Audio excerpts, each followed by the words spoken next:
তুমি যখন কোনো সাবস্টেশনে ভিজিট করবে তখন তুমি কি কি দেখতে পাবে, তখন খালি চোখে তুমি কি কি দেখতে পাবে।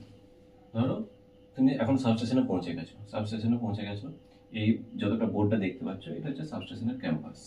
সাবস্টেশনে ঢুকলে তুমি একপাশে দেখবে একটা বড় বিল্ডিং, যেটাকে আমরা বলছি কন্ট্রোল রুম। কন্ট্রোল রুমে কি থাকে, বিভিন্ন ধরনের প্যানেল থাকে, ছোট বড় বিভিন্ন ধরনের প্যানেল থাকে। কি প্যানেল? এগুলোকে বলে control and relay panel. Control and relay panel, এই কন্ট্রোল অ্যান্ড রিলে প্যানেলে কি হয়, বিভিন্ন ধরনের সুইচিং অপারেশন হয়। সুইচিং অপারেশন হয়, তার আগে বলে নিই যে এই প্যানেলগুলো কি কি ধরনের প্যানেল থাকে। সেটা জানার আগে তোমাকে জানতে হবে সাবস্টেশনের রেটিং। ধরো সাবস্টেশনের রেটিং হচ্ছে 220 kV by 132 kV by 33 kV by 11 kV. Highest voltage হচ্ছে 220 কেভি, লোয়েস্ট ভোল্টেজ হচ্ছে 11 কেভি। তাহলে এখানে কি কি প্যানেল থাকবে? 220 কেভি সিস্টেমের জন্য আলাদা প্যানেল, 132 কেভি সিস্টেমের জন্য আলাদা প্যানেল, 33 কেভি সিস্টেমের জন্য আলাদা প্যানেল, একইরকমভাবে 11 কেভি সিস্টেমের জন্য আলাদা আলাদা প্যানেল থাকবে। তাহলে কন্ট্রোল রুমের মধ্যে তুমি কি পাচ্ছ? 220 কেভি প্যানেল পাবে, control and relay panel, 132 kV panel, 33 kV panel, 11 kV. এছাড়াও আরও অনেক প্যানেল থাকে যেগুলো পরে বলবো, যখন কন্ট্রোল রুমের টোটাল কন্ট্রোল রুমের ভিডিও বানাবো তখন সেগুলো বলে দেবো। এই হলো কন্ট্রোল রুম। কন্ট্রোল রুম থেকে কি কি কাজ হয়? কন্ট্রোল রুম থেকে কাজ হচ্ছে মনিটরিং, সিস্টেম মনিটরিং। কি হচ্ছে? System monitoring.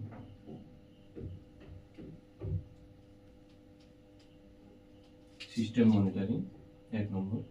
2 নম্বর হচ্ছে কন্ট্রোলিং, পুরো সিস্টেমটাকে মনিটরিং এবং কন্ট্রোলিং হয় এই কন্ট্রোল রুম থেকে। 3 নম্বর হচ্ছে ডাটা রিপোর্টিং।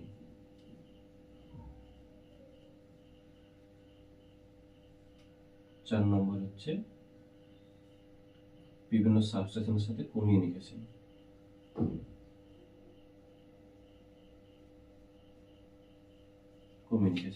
এই হলো কন্ট্রোল রুম। কন্ট্রোল রুমের প্যানেল, কি কি প্যানেল থাকে, কন্ট্রোল রুমে কি কাজ হয়। আর এক সাইডে থাকে সুইচ ইয়ার্ড।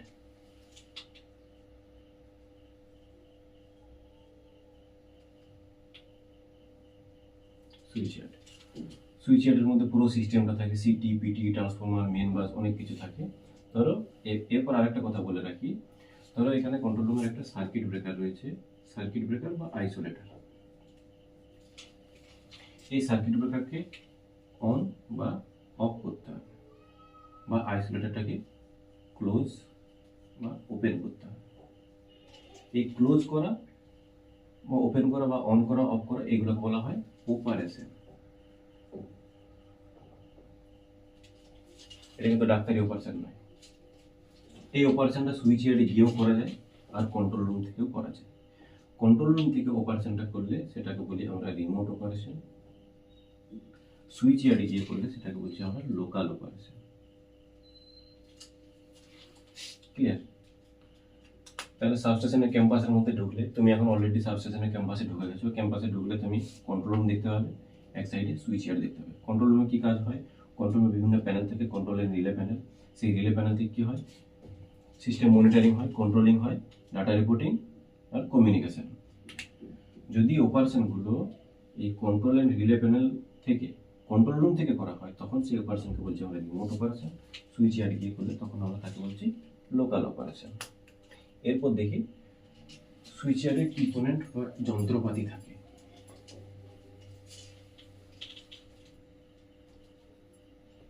সুইচ ইয়ার্ডে ঢুকলে প্রথমে আমরা যেটা দেখবো সেটা হচ্ছে মেন বাস। 2 নম্বরে ফিডার বা বে। 3 নম্বর ট্রান্সফরমার।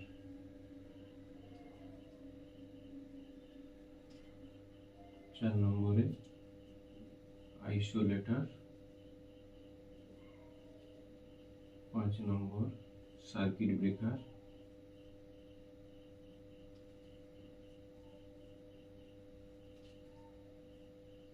6 নম্বর সিটি। 7 নম্বরে পিটি, 8 নম্বরে সিসি, সিভিটি, ওয়েভ ট্র্যাপ, 9 নম্বর এলএ, 10-এ মার্সেলিং কিউস বা বে মার্সেলিং কিউস বিএমকে, 11 নম্বরে বে বা ফিডারের মতোই দেখতে, একটু আলাদা, ক্যাপাসিটার ব্যাংক, 12-তে হচ্ছে। এরপর আমরা এগুলো সব সুইচের মধ্যে পেলাম। এবার এখানেও আমাদের কিছু ইকুইপমেন্ট যেগুলো আমাদের কন্ট্রোল রুম বা কন্ট্রোল রুম বিল্ডিং এর মধ্যে থাকে, যেমন হচ্ছে battery charger,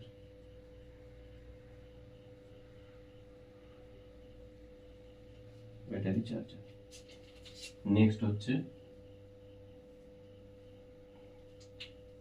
panel, next AC DB, DC DB, আর কমিউনিকেশন সিস্টেমের জন্য পিএলসিসি সিস্টেম।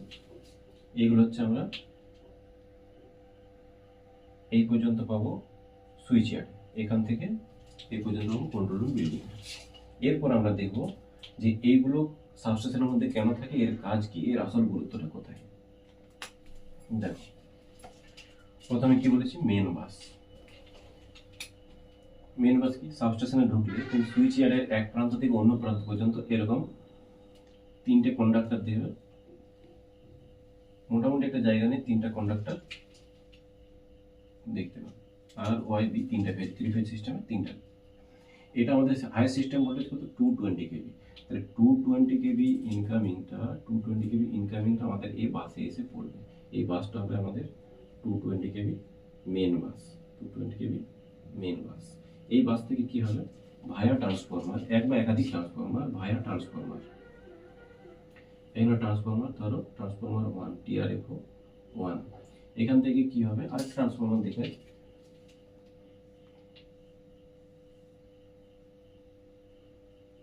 ট্রান্সফরমার 2, এর রেটিংটা ধরে নিলাম আমরা 160 MVA, তাহলে main bus 220 kV main bus, এটা মেন বাসের হাই সিস্টেম ভোল্টেজটা আসলো কোথায়, ইনকামিং হিসাবে। অন্য কোনো ভালো একটা 400 কেভি সাবস্টেশন থেকে এই 220 কেভি সিস্টেমটা আমাদের আসছে, 3 ফেজ সিস্টেমটা আসছে আমাদের এখানে এসে ডাইরেক্ট মেন বাসে পড়বে। মেন বাস থেকে কি করছে, ট্রান্সফরমার দিয়ে স্টেপ ডাউন করে করে আমাদের আরেকটা বাস তৈরি হচ্ছে, 132 কেভি বাস, এটা হচ্ছে 132 কেভি বাস। এখান থেকে কি হবে,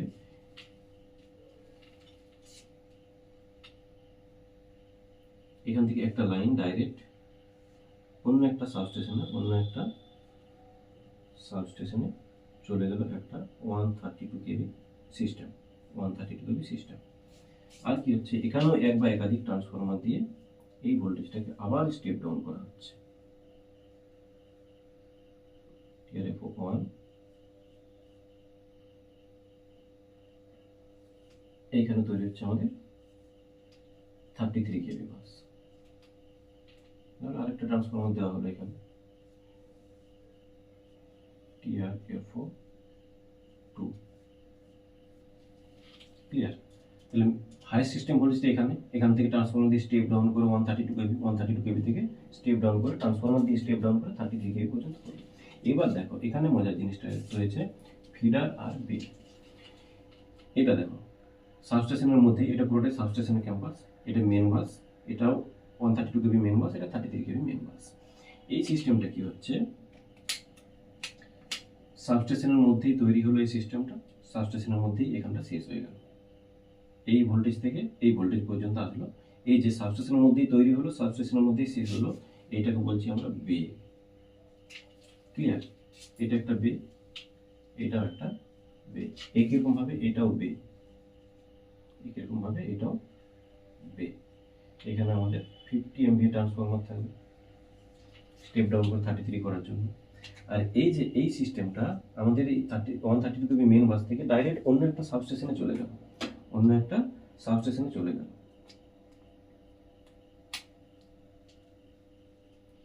অন্য একটা সাবস্টেশনে গেল, এইটাকে আমরা বলবো ফিডার। এটা সাবস্টেশনে না গিয়ে অন্য কোনো ইন্ডাস্ট্রিতে যদি যায়, এখান থেকে যদি কোনো একটা ফিডার ডাইরেক্ট কোনো ইন্ডাস্ট্রিতে যায়, লোড সেন্টারে যায়, তখন তাকে আমরা বলবো ফিডার। তাহলে বে আর ফিডারের মৌলিক পার্থক্যটা কোথায়? বে হচ্ছে সাবস্টেশনের মধ্যে তৈরি হবে, সাবস্টেশনের মধ্যেই শেষ হয়ে যায়, অন্য কোনো লোড সেন্টারের সাথে কানেক্ট থাকবে না। ফিডার হচ্ছে সাবস্টেশন থেকে ডাইরেক্ট কোনো লোড সেন্টার বা অন্য কোনো সাবস্টেশনে যাবে, সেটা হচ্ছে ফিডার। ফিডার অন্য কোনো লোড সেন্টার বা সাবস্টেশনে যেতেই হবে। তাহলে বে আর ফিডার এই দুটো কনসেপ্টে ক্লিয়ার হলো। তাহলে ফিডার আর বে দুটো জিনিস যে আলাদা, একই রকম হলেও তাদের মধ্যে যে মৌলিক কিছু পার্থক্য আছে সেই কনসেপ্টটা ক্লিয়ার হলো। এবার আসবো আমরা ট্রান্সফরমার। নেক্সট আসছে আমরা ট্রান্সফরমার।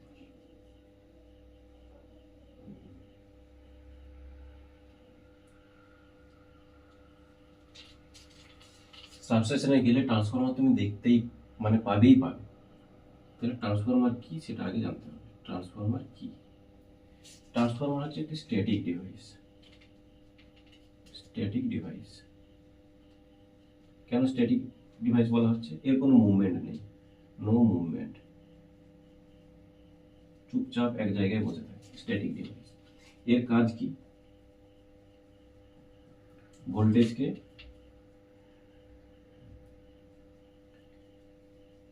স্টেপ আপ বা স্টেপ ডাউন করা। কিভাবে করে? ইলেকট্রোম্যাগনেটিক ইন্ডাকশনের মাধ্যমে। ইলেকট্রোম্যাগনেটিক ইন্ডাকশনের মাধ্যমে এটা কাজটা করে। তাহলে ট্রান্সফরমার কি? ট্রান্সফরমার হচ্ছে একটি স্ট্যাটিক ডিভাইস, চুপচাপ এক জায়গা থেকে কোনো মুভমেন্ট নেই। কাজ কি? ভোল্টেজকে স্টেপ আপ বা স্টেপ ডাউন করে। কিভাবে কাজ করে? মিউচুয়াল ইন্ডাকশনের মাধ্যমে কাজ করে।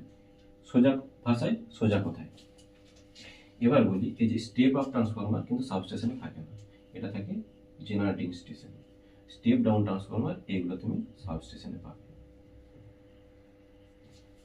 এই পর্যন্ত ক্লিয়ার? এবার আসি সাবস্টেশনে ট্রান্সফরমারের কাজ কি।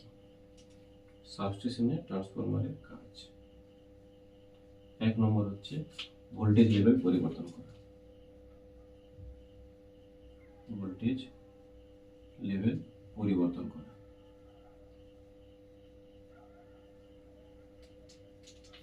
ভোল্টেজ লেভেল পরিবর্তন করা কিভাবে করে? ভায়া ট্রান্সফরমার।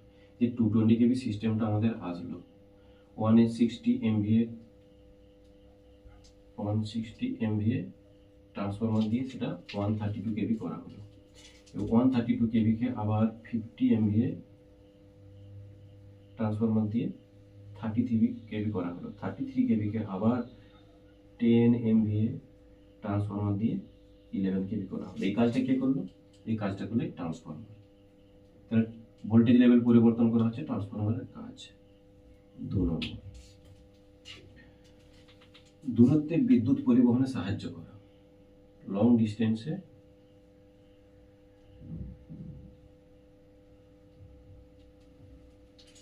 বিদ্যুৎকে কি করে? পরিবহন করে, পরিবহনে সাহায্য।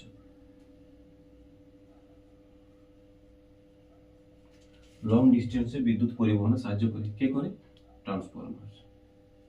3 নম্বর, 3 নম্বর কাজ কি হচ্ছে? According to load.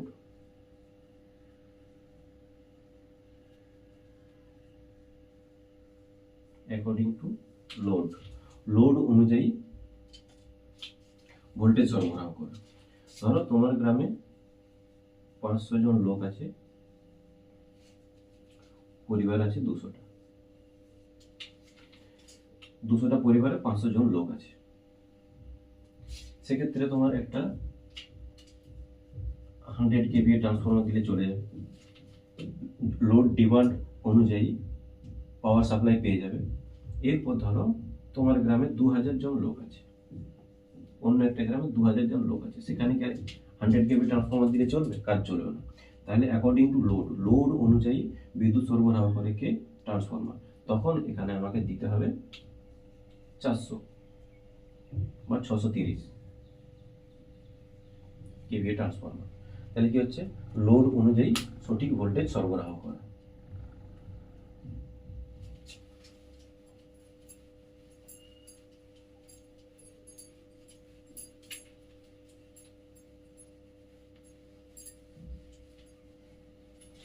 নেক্সট সব থেকে গুরুত্বপূর্ণ কাজ 4 নম্বরে, সিস্টেমের কার্যকারিতা বৃদ্ধি করা। কার্যকারিতা বৃদ্ধি করা কে করে? এই ট্রান্সফরমার। আর ট্রান্সফরমারের কাজ কি? এক হচ্ছে ভোল্টেজ লেভেল পরিবর্তন করা, 220 থেকে 160 ট্রান্সফরমার 132, 132 থেকে 33, 33 থেকে 11 কেভি। 2 নম্বর কি? লং ডিস্টেন্সের থেকে বিদ্যুৎ পরিবহনে সাহায্য করা। 3 নম্বর কি হচ্ছে? লোড অনুযায়ী সঠিক বিদ্যুৎ সরবরাহ করা। মোস্ট ইম্পর্টেন্ট কাজ কি? সিস্টেমের কার্যকারিতা বৃদ্ধি করা। এটা হলো ট্রান্সফরমারের কাজ। এবার ধরো তুমি সাবস্টেশনে ঢুকেছ, সাবস্টেশনে ট্রান্সফরমার দেখলে ট্রান্সফরমারের কি কাজ, কিভাবে কাজ করে মোটামুটি একটা বেসিক আইডিয়া পেলে। এবার তুমি যদি প্রথম আসো সাবস্টেশনে, বিভিন্ন ধরনের ছোট বড় মাঝারি বিভিন্ন ধরনের ট্রান্সফরমার দেখতে পাবে। কোনটা কি ধরনের ট্রান্সফরমার রয়েছে, বিভিন্ন ট্রান্সফরমারের বিভিন্ন রকম কাজ আছে। সাবস্টেশনে ঢোকার পর তুমি প্রথমে যে ট্রান্সফরমারটা তোমার চোখে আসবে সেটা হচ্ছে পাওয়ার ট্রান্সফরমার। Power transformer.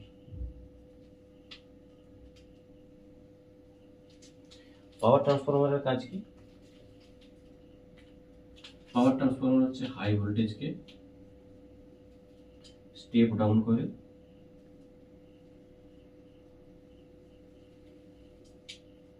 লো ভোল্টেজে নামিয়ে নিয়ে আসে। হাই ভোল্টেজকে স্টেপ ডাউন করে লো ভোল্টেজে নামিয়ে নিয়ে আসে কে? Power transformer. এর এইটুকুই কাজ। 2 নম্বরে তুমি পাবে ডিস্ট্রিবিউশন ট্রান্সফরমার।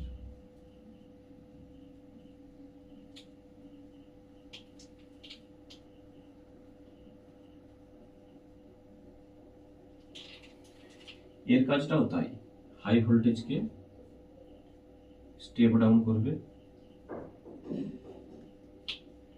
লো ভোল্টেজে নামিয়ে নিয়ে আসবে। এই লো ভোল্টেজটা কি রকম লো ভোল্টেজ? এটা ধরো 220 থেকে 132 বা 132 থেকে 33 বা 33 থেকে 11 কেভি পর্যন্ত করলো পাওয়ার ট্রান্সফরমার। ডিস্ট্রিবিউশন ট্রান্সফরমার কি করে? এখানে হাই ভোল্টেজ মানে ধরো 11 কেভি। 11 কেভি ভোল্টেজকে কনজিউমারের ব্যবহারযোগ্য লো ভোল্টেজ, কতটা লো ভোল্টেজে নিয়ে আসে? কনজিউমারের ব্যবহারযোগ্য।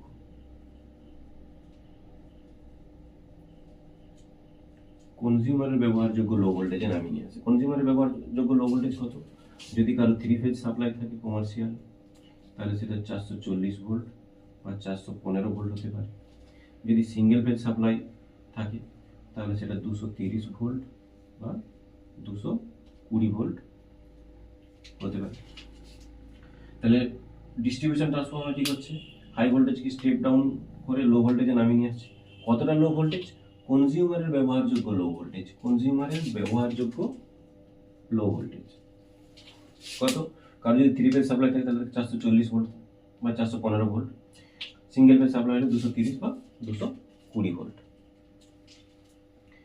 আরেক ধরনের ট্রান্সফরমার থাকে, সেটা হচ্ছে আইসোলেশন ট্রান্সফরমার।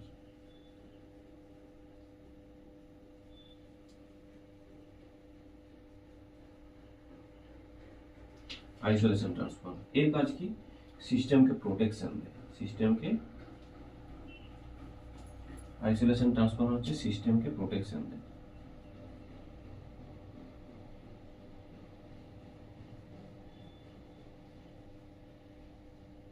আর কি করে? সেপারেশন করে। কি হচ্ছে? লাইভ পার্ট থেকে যদি কোনো জায়গাতে কাজ করতে হয় আমাদের, সেখানে যদি আইসোলেশন ট্রান্সফরমার থাকে তাহলে সেই আইসোলেশন ট্রান্সফরমারকে বন্ধ করিয়ে নেক্সট পার্টটাকে আমাদের সেপারেট করা যায়। Electrical separation. Electrical separation.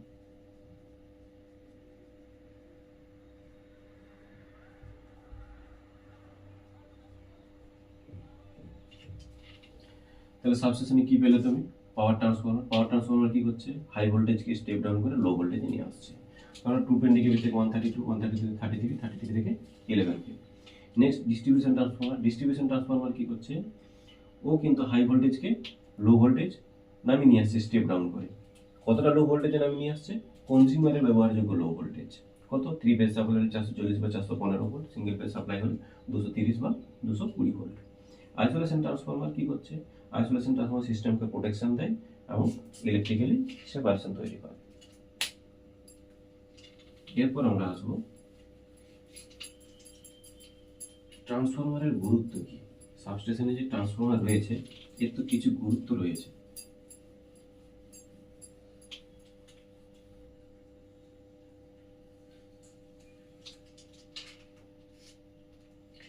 দেখো, সাবস্টেশন হচ্ছে একটা সেন্টার, যেখান থেকে কি হয়, যেখান থেকে সিস্টেমকে মনিটরিং হয়, কন্ট্রোল হয়,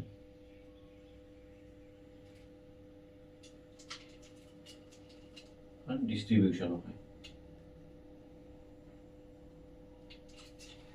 তাহলে মনিটরিং, কন্ট্রোল, ডিস্ট্রিবিউশন, যেহেতু এই ডিস্ট্রিবিউশনটা রয়েছে তাহলে এখানে ট্রান্সফরমার একটা গুরুত্ব থেকেই যায়।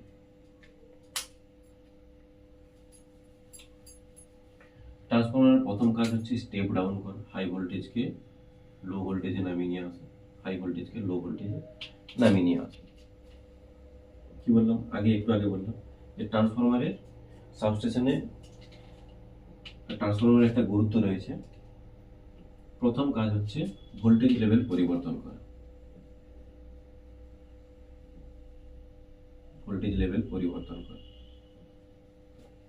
হাই ভোল্টেজকে লো ভোল্টেজে নামিয়ে নিয়ে আসে কার দ্বারা, ট্রান্সফরমারের দ্বারা। ভোল্টেজ লেভেল পরিবর্তন করে 2 নম্বর হচ্ছে লোড ম্যানেজমেন্ট।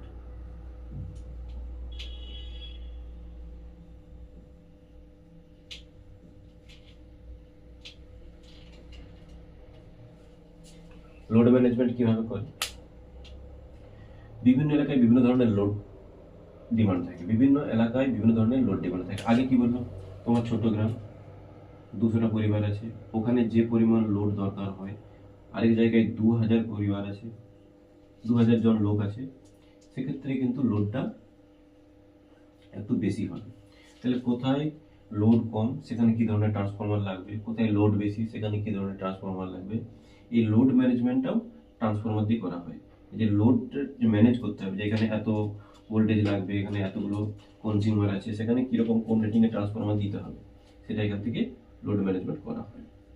3 নম্বর হচ্ছে সিস্টেমকে প্রোটেকশন দেওয়া, সিস্টেম প্রোটেকশন।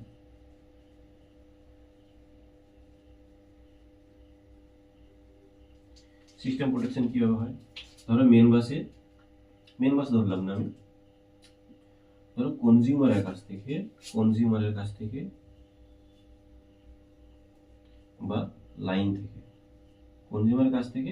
বা লাইন থেকে কোনো একটা ফল্ট আসলো,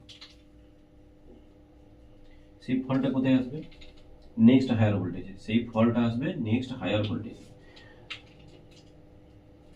তাহলে প্রথমে কোথায় আসবে, কনজিউমার বা লাইন থেকে, কনজিউমারের কাছ থেকে যদি আসে তাহলে নেক্সট হায়ার ভোল্টেজটা কোথায় থাকছে, ডিস্ট্রিবিউশন ট্রান্সফরমার। সেখানে যদি ফল্ট ক্লিয়ার না হয়, সেই ফল্টটা কোথায় আসবে, নেক্সট হায়ার ভোল্টেজ কোথায়, লাইন দিয়ে আসবে, কোথায়, ফিডার মারফত, যেখান থেকে আমাদের সাবস্টেশন রয়েছে, সেই সাবস্টেশনে সেই ফল্টটা চলে আসবে। ধরো 33 কেবি বাসে আসলো, তার আগে আসতে হলো এলএ রয়েছে, লাইনের ওখানে এলএ থেকেছে, সার্কিট ব্রেকার সবই আছে, সিটি আছে, সেখানেও যদি ফল্ট ক্লিয়ার না হয় তাহলে সেই 33 কেবি মেন বাসে আসলো ফল্টটা কোথায় আসবে, এরপর নেক্সট হায়ার ভোল্টেজ মানে হচ্ছে 50 MVA ট্রান্সফরমার। সেই 50 MVA ট্রান্সফরমারের মধ্যে এমন কিছু প্রোটেকশন ডিভাইস থাকে, বা 10 MVA যদি 11 কেবি সিস্টেমের এখানে আসে তাহলে 11 কেবি সিস্টেম থেকে এটা 10 MVA ট্রান্সফরমারে এই ফল্টটা চলে আসবে। এরপরে এই ট্রান্সফরমার 10 MVA বা 50 MVA ট্রান্সফরমারে এমন কিছু প্রোটেক্টিভ ডিভাইস থাকে যেগুলো ট্রান্সফরমারকে ইনস্ট্যান্ট ট্রিপ করতে সাহায্য করে। ইনস্ট্যান্ট ট্রিপ করালে কি হয়, নেক্সট হায়ার ভোল্টেজে যাওয়ার আগে সিস্টেমটা পুরো বন্ধ হয়ে যায়, ট্রিপ হয়ে যায়, এবং যে কোনো ধরনের ইলেকট্রিক্যাল হ্যাজার্ড থেকে সিস্টেমটা রক্ষা পায়। এইভাবে সিস্টেম প্রোটেকশনটা ট্রান্সফরমার দ্বারা হয়ে থাকে। 4 নম্বর, অর্থনৈতিকভাবে লং ডিস্টেন্স থেকে কম লসে বিদ্যুৎ পরিবহন করে কে? ট্রান্সফরমার। এটা একটা অর্থনৈতিক দিক। লং ডিস্টেন্স থেকে কম লসে বিদ্যুৎ পরিবহন। তাহলে কি হলো? প্রথম হচ্ছে ভোল্টেজ লেভেল পরিবর্তন। কিভাবে হচ্ছে? 220 কেভি থেকে 132 কেভি, 132 কেভি থেকে 33 থেকে 11 কেভি ভোল্টেজ পরিবর্তন হয়ে গেল। লোড ম্যানেজমেন্ট, যেখানে 200 পরিবার থেকে সেখানে লোড ডিমান্ডটা কম হবে, সেখানে কম রেটিংয়ের ট্রান্সফরমার দিলেও চলবে। যেখানে বেশি লোকজন থাকে, পরিবার বেশি, কনজিউমার বেশি, সেখানে লোড বেশি লাগবে, হায়ার রেটিংয়ের ট্রান্সফরমার লাগবে। সিস্টেম প্রোটেকশন, আগে বললাম কিভাবে ফল্ট আসছে, কনজিউমার থেকে বা লাইন থেকে ফল্ট আসলো, নেক্সট হায়ার ভোল্টেজে আসলো, নেক্সট হায়ার ভোল্টেজ থেকে যদি 11 কেভি কনজিউমারের কাছ থেকে বা লাইন থেকে যদি আসে 11 কেভি সিস্টেমে আসবে, 11 কেভি সিস্টেম থেকে 10 এমবি ট্রান্সফরমারে আসবে। যদি ফল্ট ক্লিয়ার না হয়, 10 এমবি ট্রান্সফরমার যদি ট্রিট করতে না পারে, তখন 33 কেভি মেন বাসে যাবে। মেন বাসে ফল্টে কোথায় যাবে? নেক্সট হায়ার ভোল্টেজ মানে 50 এমবি ট্রান্সফরমারে যাবে। সেই ট্রান্সফরমার প্রোটেকশন সিস্টেম যদি সিস্টেমকে ট্রিট করায় তো ভালো, না হলে নেক্সট হায়ার ভোল্টেজে যাবে। নেক্সট হায়ার ভোল্টেজে আলটিমেট লাইনটাকে ট্রিপ করানোর যে ট্রান্সফরমার যে ট্রিপিং ডিভাইসগুলো রয়েছে বা প্রোটেকশন ডিভাইসগুলো রয়েছে, সেগুলো সিস্টেমটাকে বন্ধ করবে এবং ইলেকট্রিক্যাল হ্যাজার্ড থেকে সিস্টেমটাকে বাঁচাবে। এখানে আরেকটা কথা, সাবস্টেশনে গেলে যে তুমি শুধু পাওয়ার ট্রান্সফরমার আর ডিস্ট্রিবিউশন ট্রান্সফরমার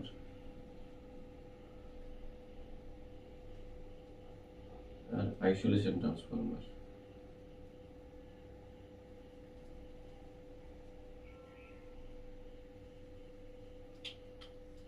এই 3টে ট্রান্সফরমার দেখতে পাবে এরকম কোনো কথা নেই। এখানে আরো অনেক ধরনের ট্রান্সফরমার থাকে। Station service transformer, SST, earthing transformer, ET, আবার যেগুলো রয়েছে CTPT, current transformer, voltage transformer, capacitive voltage transformer, আরো অনেক ধরনের ট্রান্সফরমার আছে যেগুলো তুমি সাবস্টেশনে গেলে দেখতে পাবে। Current transformer, CT, potential transformer, PT, capacitive voltage transformer, CVT, এগুলো দেখতে পাবে। এবার কোন কোন রেটিং এর ট্রান্সফরমার তুমি দেখতে পাবে?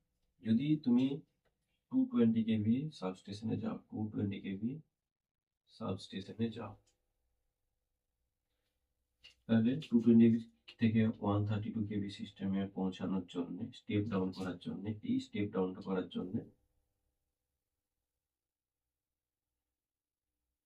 এখানে থাকে 160 এমভিএ ট্রান্সফরমার। 132 থেকে 33 কেভি করার জন্য থাকে 50 এমভিএ ট্রান্সফরমার। 33 থেকে 11 কেভি করার জন্য থাকে 10 এমভিএ ট্রান্সফরমার। ক্লিয়ার? তাহলে সাবস্টেশনে যে power transformer, distribution transformer, isolation ট্রান্সফরমারই থাকে এমন কিছু কথা নয়। সেক্ষেত্রে earthing transformer, station service transformer, current transformer, potential transformer, অনেক কিছু ট্রান্সফরমার থাকে, সেগুলো সব পরে পরে আসছি। সাবস্টেশনের রেটিং অনুযায়ী ট্রান্সফরমার তুমি দেখতে পাবে। 220 কেভি সাবস্টেশনে গেলে 160 এমভি, 50 এমভি এবং 10 এমভি ট্রান্সফরমার দেখতে পাবে। 400 কেভিতে গেলে 315 এমভি ট্রান্সফরমার তুমি দেখতে পাবে। ক্লিয়ার? এই পর্যন্ত ক্লিয়ার?